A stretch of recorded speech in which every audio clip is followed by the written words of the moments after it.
제가 성남이라는 데를 이제 초등학교 마치고 이사를 가서 공장을 다녔는데 제가 특이한 현상을 발견했어요. 그때가 76년도인데 그 76년도에 제가 공장을 가보니까 공장 노동자, 당시엔 공돌이라고 불렀죠. 공돌이 공순이. 이 공장 노동자들이 거의 다 전라도 사람이에요. 강원도 사람이 조금 있어요. 그런데 관리자들은 거의 다 경상도 사람이에요. 그래서 제가 어린 마음에 나는 왜 관리자가 아니고 공돌이지? 이런 생각을 제가 잠깐 했던 때가 있습니다. 당시에 독재 정권이 실제로 좀 잘못된 정책을 시행했죠. 지역을 경상도, 전라도로 나눠가지고 경상도에는 혜택을 더 주고 전라도는 일부러 학대를 하고 전라도, 경상도 싸움을 시키지 않았습니까? 그래서 저도 전라도 사람들은 다 나쁜 사람들인 줄 알았어요. 내가 이 나쁜 사람들 속에 살아야 되나?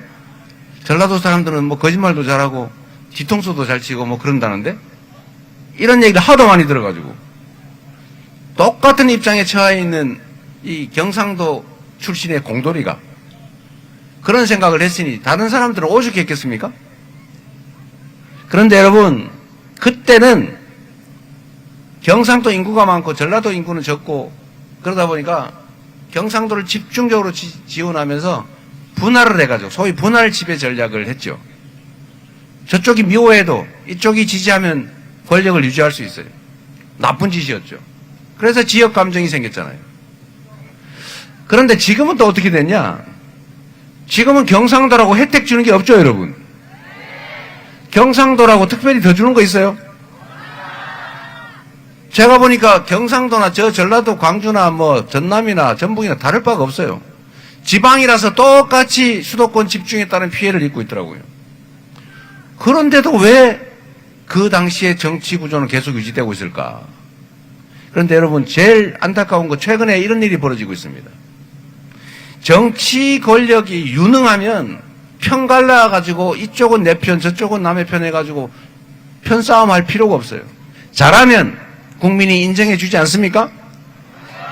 국민에게 충성하고 국민이 맡긴 권력과 국민이 맡긴 재정을 국민을 위해서만 쓰면서 실제로 실적을 내서 국민들의 삶을 개선하면 하지 말래도 안 한데도 강제로 시키지 않겠어요? 실력 있고 충직한 정치인, 정치 집단은 편을 먹어서 우리 같은 색깔이지, 우리 고향이 같지 이런 얘기할 필요가 사실은 없는 거죠. 실력이 있으면 인정받을 수 있습니다. 그런데 실력이 없는 집단이 꼭 색깔 따지고 남자, 여자 편가르고 노인, 젊은이 편가르고 장애인, 비장애인 편가르고 정규직, 비정규직 편가르고 이렇게 편갈라가지고 이쪽은 내 편, 저쪽은 저 편 싸움시킨 다음에 어쩔 수 없이 저쪽이 미워서 우리 쪽 마음에 안 들어도 우리 쪽을 찍게 하는 이런 저질 정치가 다시 부활을 했습니다, 여러분. 지금 대한민국이 얼마나 어렵습니까? 그러나 대한민국 국민은 또 얼마나 위대합니까? 이 소수의 기득권자들이 만들었던 온갖 국가적 위기를 언제나 우리 국민들께서 이겨내왔죠. 우리 국민들은 독재도 이겨냈고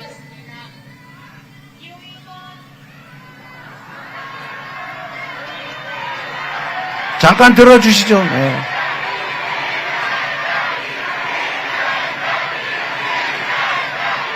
네, 됐습니다. 저는 유세차 타고 지나가다가 상대방이 유세하고 있으면 끄고 지나갔는데 저게 원래 득표에 도움이 안 되거든요. 위해 주는 게 훨씬 더 득이 된다. 아직 모르시는 것 같은데 곧 알게 되겠죠. 하여튼 뭘 까먹어 버렸네. 여러분 다시 시작해서 실제로 유능하고 충직하면 그렇게 평가할 필요가 없는데 능력도 없고 충직하지도 않으니까 그런데 권력은 유지하고 싶으니까 그 나쁜 습관 국민을 편갈라서 증오하게 하고 혐오하게 하고 싫지만 어쩔 수 없이 저놈이 더 미우니까 이쪽을 찍자 이렇게 정치를 하면 나라가 발전하겠습니까? 지금이 그 경향이 가장 심해졌어요. 분열의 정치. 이 분열의 정치를 이겨내야 됩니다. 우리 국민들은 독재를 이겨냈을 뿐만 아니라 IMF도 사실 모든 사람들이 그런 경제 위기에 처하면 금 사 모으잖아요. 그런데 우리는 금을 집에 있는 거 다 내놓았지 않습니까?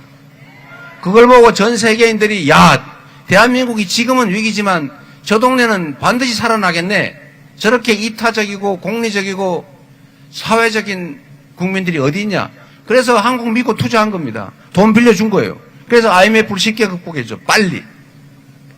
그리고 민주주의도 회복했을 뿐만 아니라 박근혜 정권의 그 무능함과 국정농단도 우리가 촛불을 들어서 결국은 평화혁명으로 이겨냈지 않습니까? 그리고 박근혜는 총은 들지 않았죠. 좀 무능하고 주변 사람들이 사고를 심하게 친 책임을 진 거죠. 그런데 직전 이 윤석열 정권은 생각해 보십시오, 여러분.